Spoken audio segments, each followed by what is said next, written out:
Good morning to all of you. Happy Republic Day to all of you.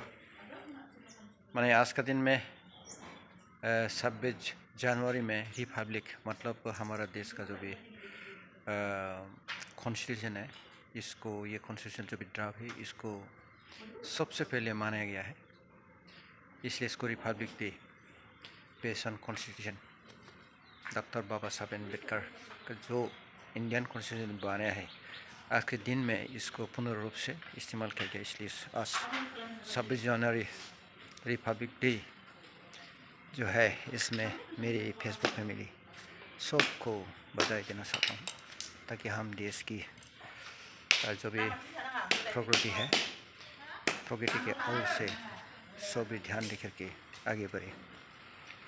तो दोस्तों, आज का short जो भी मेरा वीडियो है अपडेट हुई है, तो फिर मिलेंगे बाद में ये 26 जनवरी का जो भी वीडियो है। आप लोग बने रहिए ना।